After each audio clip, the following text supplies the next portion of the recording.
Tudo bem, gente? Boa noite. Joia? É, a gente sempre cumprimenta todos, né? Dando boas-vindas. Sempre no desejo que a gente sempre... nossa, sempre no sempre, né? Mas que essa ideia do sempre se repita mesmo no aspecto da gente, em cada oportunidade que a gente se dispõe a abrir a nossa sensibilidade, a buscar contato com a espiritualidade, a gente sempre encontre o que a gente precisa em termos de harmonia, de equilíbrio, de serenidade.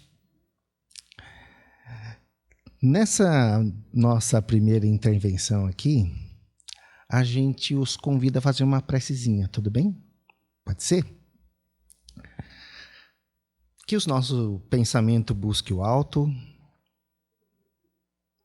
aqueles companheiros da espiritualidade que nos acompanham toda a nossa trajetória, no esforço de contribuir para que o nosso dia a dia possa ser um repositório de boas possibilidades, de aprendizados, de crescimento íntimo, nos fazendo cada vez mais capazes de manifestar para o mundo e para nós mesmos todos os nossos potenciais divinos, tudo que a gente já é capaz de compartilhar pelo bem geral. Que esse desejo, que essa busca toque os nossos corações sempre, e contando com a ajuda dos mentores individuais, espíritos familiares, anjos de guarda, que enfim, que trabalham exatamente nesse nosso processo constante, a gente conta com a sua presença nesse instante de prece, de elevação dos nossos pensamentos, onde juntos vamos nos agregando aos companheiros que cuidam dessa casa, tanto do ambiente físico quanto do espiritual, principalmente, no desejo que a nossa presença, a nossa intervenção, todos os atos dessa casa favoreçam esses mesmos ganhos íntimos, essas mesmas boas possibilidades. Que esse desejo de paz e bem consiga envolver não só nós que nos dispomos a estar aqui hoje, mas toda a comunidade que vive nesse entorno. E a gente imagina um crescente, não só esse entorno, o resto do bairro, a cidade, o país, o mundo inteiro. Com certeza, cada um desses ambientes tem do lado da espiritualidade companheiros também devotados que trabalham pelo seu bem, pelo seu crescimento, pela sua harmonia. Todas essas ações, todo esse empenho, todas essas atividades têm na personalidade de Jesus aquele que inspira, que orienta, que serve de modelo para todas essas atitudes, para todas essas perspectivas positivas. E é como se buscássemos a sua referência ainda mais próxima, a ele nos colocamos como que de joelhos espiritualmente, buscando a sua referência, o seu acolhimento, e ele, como sempre, nos indica caminhos de espiritualização, caminhos de ligação com Deus e com energias superiores. E a maneira mais comum da gente criar essa oportunidade para nós é o exercício da prece, da qual mentalmente repetimos, aquela mesmo que ele ensinou, dizendo então: Pai nosso que estais nos céus, santificado seja o vosso nome. Venha a nós ao vosso reino, seja feita a tua vontade, assim na terra como no céu. O pão nosso de cada dia nos dai hoje, perdoai as nossas ofensas, assim perdoamos a quem nos tem ofendido. Não os deixeis cair em tentação, mas livrai-nos de todo mal. Que assim seja, graças a Deus. Muito bem. Bom, gente, acho que tem alguma coisa de significativo, né, da gente, nesses primeiros instantes da assistência, poder falar desse tema que está indicado, sobre a reencarnação e para que os laços de família, né, de repente num dia que a gente...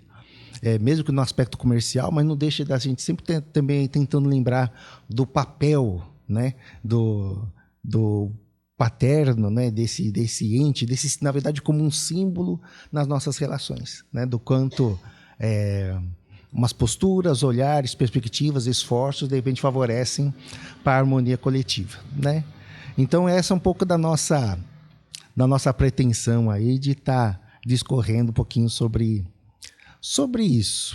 Na verdade, dois assuntos que se ligam muito intensamente, né, que é falar sobre reencarnação e falar sobre laços familiares.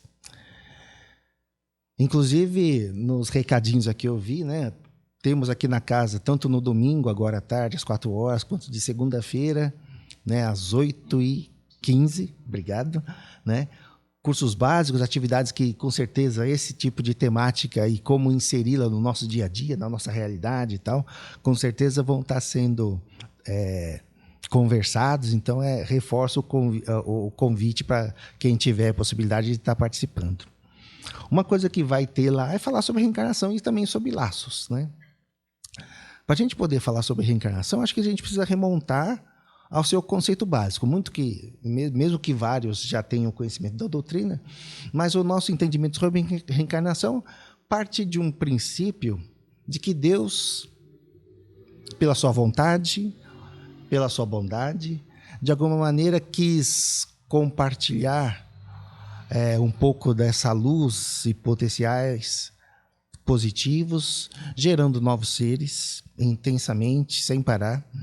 E pela sua vontade, esses seres chegam a um ambiente material, onde eles vão, em princípio, simples e ignorantes, quer dizer, sem a noção de certo e errado, sem grandes saberes e conhecimentos, vão vivendo experiências, sejam até sensações físicas, até chegando em outras questões de sentimentos, comportamentos, olhares, enfim, para si mesmo, para os outros, mas um crescente milenar, com certeza, não é de um dia para outro, onde esse desenvolvimento vai correndo de tal modo a cada oportunidade de vivência e convivência, esses seres criados por Deus vão adquirindo crescimento íntimo, saberes, conhecimentos, a ponto dele chegar num grau da qual a gente ainda tem grande dificuldade de torná-lo palpável e perceptível, mas um objetivo de final de fazer com que esses seres criados por Deus cheguem à felicidade.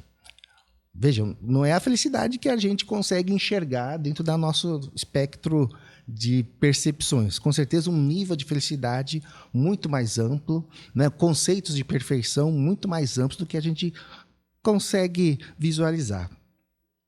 E aí, assim, vivendo experiências na matéria, papéis, funções, aí já no nosso nível aqui, né, do nível do reino nominal, né, mas já tendo passado por diversos reinos, minerais, vegetais, animais, e chegando a esse nosso aqui no nominal, onde a inteligência, outros valores estão sendo aí trabalhados. Pelas nossas escolhas, pelo nosso próprio mérito, a gente vai galgando mais rápido ou mais lentamente esse caminhar e essa percepção de felicidade se tornando mais palpável, mais visível.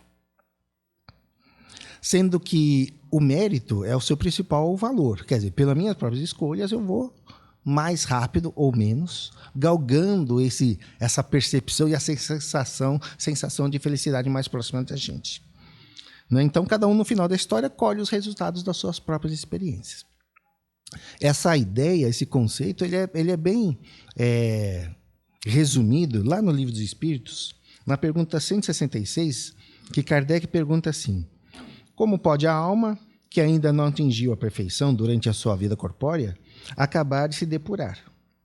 A resposta é curta e reforça essa ideia, submetendo-se às provas de uma nova existência.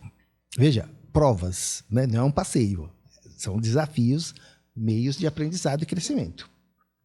Então, aqui na matéria é o nosso campo, né? É o nosso instrumento dessa evolução espiritual. E dentro desse processo, a gente vai entendendo que nele está inserido misericórdia, justiça e bondade divina nesse processo de crescimento. Porque se a gente não tem noção clara do que é felicidade, a gente não tem noção clara do que é perfeição, a gente vai tentando buscar isso e fazendo, às vezes, escolhas muito ruins, né? Que a gente vê depois os seus efeitos.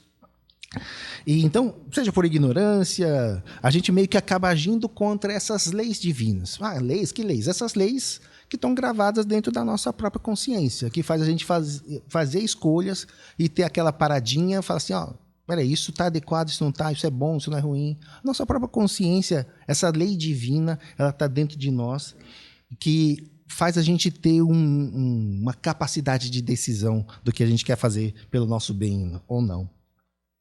E quando a gente faz escolhas que não são adequadas, que de alguma maneira retardam esse processo evolutivo, a gente cria como se fosse uma desarmonia, porque assim, Deus nos criou para a felicidade. Quando a gente age contra a nossa felicidade, a gente meio que cria uma dissonância, uma quebra desse processo. E é interessante que a gente, seja pela consciência ou seja por a lei de causa e efeito, que a gente vai falar em poucas palavras também, a gente é meio que compelido a responder por essas escolhas ruins que a gente fez. E, entretanto, na ideia de busca de reequilíbrio, de reharmonização. Então, não é aquela história de olho por olho, dente por dente, sabe? Tipo, eu matei, alguém vai me matar. Porque a gente vai criar uma bola de neve que alguém sempre vai fazer o mal ainda em nós. Então, isso não vai acabar nunca. Não. A ideia do conceito de ação e reação é que a gente cada vez mais responda pelas coisas que a gente causou, seja de bom ou de ruim, porque coisas boas também têm bons retornos, mas aí dos desafios, a gente os experimenta apenas no grau dos quais a gente é capaz de responder por eles. Tá? Então, assim, a ideia, mesmo que a vida seja difícil, a gente vê várias histórias extremamente gravosas, difíceis e tal, é sempre num grau na qual o sucesso ou a vivência positiva desses desafios, ela seja uma realidade. Então, assim, sabe aquela história, hoje está friozinho, né? Deus nos dá o frio conforme o cobertor que a gente tem. Essa percepção é o que a gente aqui na doutrina espírita enxerga mesmo e é o que dá um pouco de serenidade ou coragem para a gente enfrentar os desafios da vida. Então, mas no final, isso cria-se para nós a ideia de um processo educativo. Quer dizer, eu sinto em mim os efeitos de algo que eu causei aos outros, na ideia de que assim, que eu consigo enxergar que isso, repetir esse tipo de postura, olhar, comportamento X, não é adequado, não é bom. Então eu crio para mim também motivações para renovar, para crescer, para mudar, enfim, o ciclo repetitivo das coisas ruins. Então a gente sai daquela ideia de sofrimentos eternos, aquele conceito de um inferno e tal, para onde a gente vai sempre pagando pelos erros, seja por ignorância, por desequilíbrio, por fraqueza mesmo, porque a gente está num processo de busca por perfeição. E a gente acaba, de repente, encontrando outra perspectiva, que é um caminho de retificação e aperfeiçoamento. Vamos repetir a coisa até a gente ficar bom nela, tá certo? Essa é um pouco de uma ideia geral sobre o conceito de reencarnação e dando a ele um aspecto, não aquela coisa de karma, mas de um exercício de construção de possibilidades positivas, tá bom? Dentro desse processo de construção de boas possibilidades entra a ideia da família ou dos laços familiares. É curioso que no Livro dos Espíritos também, aí um pouquinho mais à frente, entre as questões 773 e 775, está dentro de um capítulo que fala sobre a lei de sociedade, uma dessas leis divinas, né, que a gente vê aqui dentro do mundo material, que tem dentro dessas 3 perguntas, eles estão dentro de um subcapítulo chamado Laços de Família. E é interessante que o Kardec ele faz algumas perguntinhas lá para o espírito e fazendo umas correlações, né, entre o mundo animal e o hominal. Né, o mundo animal tem aquele aspecto de que os vínculos, os laços, eles são muito fortes, mas ele parece, diferente de nós, ele meio que, quando, vamos supor, um filhote já atingiu as suas capacidades plenas para se desenvolver e se virar sozinho, meio que esse laço se rompe. Quer dizer, o filhote já crescidinho toca a sua vida, os seus pais ficam lá e tal. É diferente do nosso conceito de família, né? E aí o Kardec fica questionando, fala, por que nos animais é diferente isso, né? E Kardec, os espíritos eles respondem assim: diverso dos animais é o destino dos homens. Há no homem alguma coisa a mais, além das necessidades físicas. Há a necessidade de progredir. De novo, aquele fim da qual a gente foi criado dentro do nosso entendimento. Mesmo que a gente não saiba muita clareza os seus detalhes, como isso se processa, mas um desejo consciente ou inconsciente de progredir, sempre melhorar. Os laços sociais são necessários ao progresso e os de família são mais apertados. Engraçado isso, né? Mais apertados. E os de família mais apertados tornam os primeiros. Eis porque os segundos constituem uma lei da natureza. Quis Deus que, por essa forma, os homens aprendessem a amar-se como irmãos. Então, o Espírito de verdade, ele coloca que a ideia de família, de laços de família, é uma proposta de convivência e de tentar fazer com que a gente entenda o que é o exercício desafiante de amar alguém. Interessante, hein? Se a gente pensar em sociologia, né, tem aquela frase batida que a família é a célula mãe da sociedade. Então, juntando um pouco dessas duas colocações, meio que a gente quer dizer aqui que nos laços familiares a gente tem ali o germe de todas as possibilidades do que a gente queira de bem para o mundo. Todas as transformações, todos os elementos de progresso no núcleo familiar é uma pequena célula do universo desse nosso planeta de 7, 8 bilhões e mais uns 15, 20 que estão lá do lado espiritual. Então,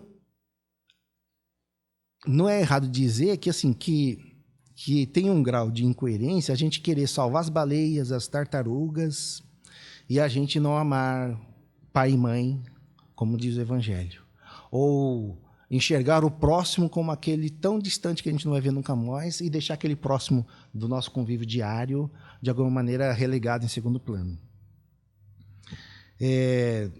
Também é certo, na mesma lógica, a gente pode dizer que todos os sistemas políticos, filosóficos, econômicos, todas as teorias sociais, sem um processo de pacificação do ambiente doméstico, eles pouco vão ter resultado concreto e efetivo no nosso dia a dia, na nossa casa, nos ambientes dos quais pessoas são importantes para a gente.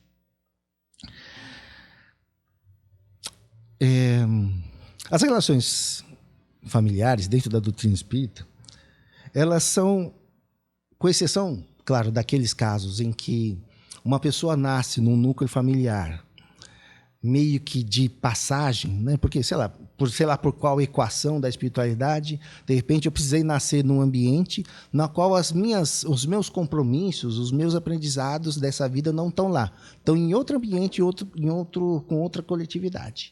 Então, de repente, a gente nasce ali naquele ambiente e, por força da vida, das questões, a gente está inserido com outras pessoas nos quais a gente vai treinar as coisas que competem ao nosso desenvolvimento nessa vida. Tirando essa exceção, os laços familiares são resultados de diversas encarnações, onde as pessoas vão se encontrando e vão formando, de fato, laços, né? Vão se juntando de tal modo unidos por dois fatores. Seja pela afetividade, pela proximidade, pela sintonia, seja pela sintonia também, mas gerado por motivos adversos, gerado, na verdade, pelo desafio de reharmonização entre esses membros, tá certo? Então, seja pelo afeto ou pelo desafeto, as pessoas vão meio que se aproximando, vão se mantendo próximos, vão, de repente, criando entre si oportunidades de nascerem e conviverem juntas por uma temporada, pelo menos, na ideia de apurar as arestas, de minimizar dificuldades, né? De qualquer maneira, a ideia de toda a relação familiar é favorecer, sim, bons relacionamentos, boas possibilidades, trocas positivas, aprendizados mútuos, tá certo? Tem uma frase nesses nossos livros de estudo que fala assim: família é sempre campo de aproximação, nunca é símbolo de cativeiro. Aí assim, nossa, a gente está falando tão bonito sobre família, etc, etc, mas a gente conhece realidades e às vezes dentro do nosso próprio núcleo doméstico a gente vê relações difíceis, né? Então eu estou falando isso porque não conhece a minha família, tá? Você não sabe o que eu enfrento em casa, tal, né? E longe da gente querer minimizar essas dores, esses desafios, mas tomo a liberdade de estimulá-los a sempre treinar uma perspectiva do nosso papel nesse exercício de relacionamento. Então, lembrando da ideia do frio conforme cobertor, né? A gente está hoje reunidos dentro de um núcleo X,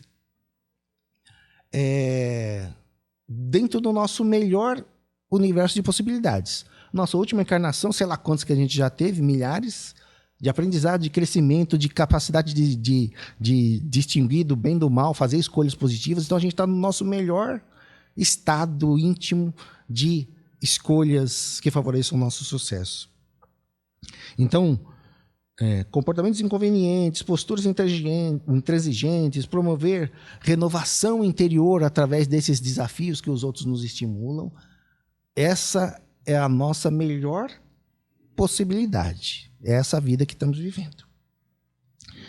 Então, dentro dessa ideia, desse foco da gente meio que olhar para nós mesmos, né? E ainda dentro dessa, de repente, de uma visão espiritualista que pode ter uma coisa que não que é negativa, que é a dificuldade que a gente pode criar para nós mesmos de não nos autorresponsabilizar pelo que acontece conosco hoje. E aí culpar o passado. Falar assim, nossa, esse meu parente é tão difícil, eu tenho um karma com ele, né? Ele é meu karma, né?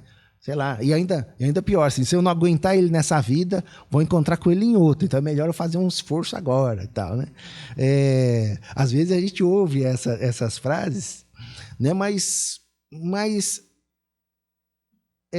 ela pode ter uma colocação meio que subjetiva de a gente pensar que, assim, que Deus quer todo amor, justiça, paz, ele errou. Porque ele me trouxe uma pessoa, um filho, um pai, um sei lá o quê, tão difícil, tão complicado, etc. Eu não mereço isso, né? Então, acaso, acidente, erro, parece uma frase que não dá para juntar com a percepção que a gente tem de Deus. E, de repente, o hoje, quer dizer, essas dificuldades nas relações do passado, de repente, estão relacionadas com o nosso hoje, talvez no conceito da nossa própria dificuldade de não nos colocarmos a treinar novas perspectivas, quer dizer, não se colocar no lugar do outro, rever as nossas próprias crenças, nossos próprios olhares, nossas próprias perspectivas, pontos de vista, né? Então, nossos velhos modos de pensar, às vezes, são de diversas vidas, que a dificuldade, não sei até que grau é só do outro, o quanto que a gente cria também de dissensão aí, de dificuldade, de proximidade das pessoas.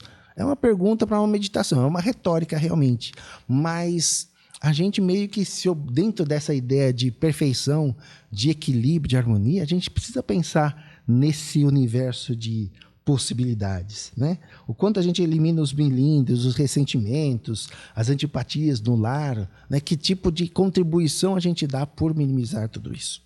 É uma pergunta que fica no ar. Mas eu vou tomar a liberdade de falar sobre um outro livro. Esse aqui é um livro muito legal. Jesus no Lar, o médium é Chico Xavier, o espírito é o Neio Lúcio.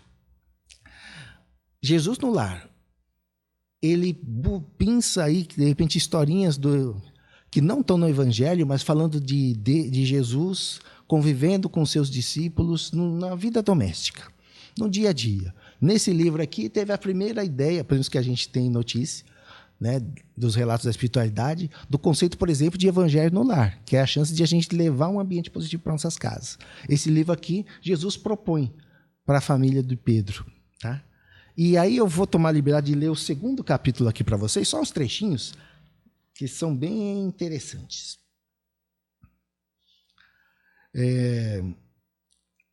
Na casa da sogra de Pedro, né, Jesus estava hospedado na casa dela uma temporadinha, e E aí tinham sempre aquele, depois dos dias de atividades, tinha sempre aquele encontro noturno, o evangelho no lar, conversas positivas e tudo mais. E aí é espaço para o pessoal fazer pergunta, aproveitar a presença de Jesus lá. E aí a sogra de Pedro indagou inquieta, segundo o livro aqui fala. Senhor, afinal de contas, que vem a ser a nossa vida no lar? É a pergunta que ela faz para ele.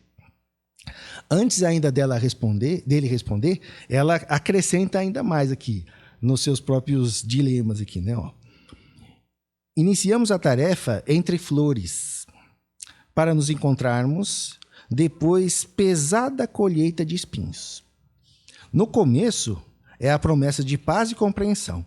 Entretanto, logo após surgem as pedras e dissabores. E aí, reparando que a senhora Galileia se sensibilizara até as lágrimas, Deus se presta a Jesus a responder. O lar é a escola das almas, o templo onde a sabedoria divina nos habilita, pouco a pouco, ao grande entendimento da humanidade. Um pouquinho mais à frente, ele continua falando. O lar, na maioria das vezes, é o cadinho santo ou o forno preparador. O que nos parece aflição ou sofrimento dentro dele é recurso espiritual.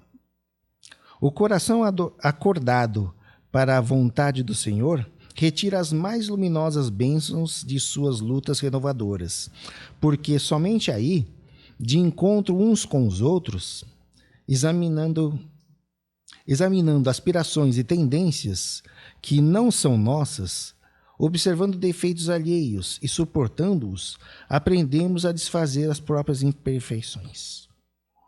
O lar é um curso ligeiro para a fraternidade que desfrutaremos na vida eterna.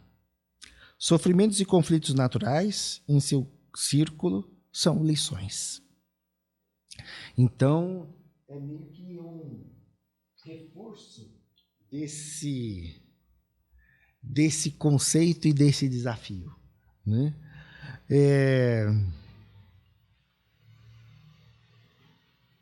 Lembrando ainda, né? Até coisa curiosa, né? Cadinho, forno, né? Eu fiz uma pesquisinha, cadinho seria aquele vaso, aquele instrumento que serve para processo de fundição. Sabe, a gente joga ali o metal fervente ali e tal, e ele vai dando forma. E o forno, né? E aí o forno é o lugar onde a coisa está pegando, né? Onde há o desafio de transformar a matéria. Então, é sempre alguns símbolos interessantes aí sobre o exercício a profundidade das palavras de Jesus. Mas, enfim, a ideia nossa aqui é tentar falar sobre a reencarnação e os laços de família, repetindo o que o Livro dos Espíritos dizia, né? Porque quis Deus que, por essa forma, os homens aprendessem a amar-se como irmãos.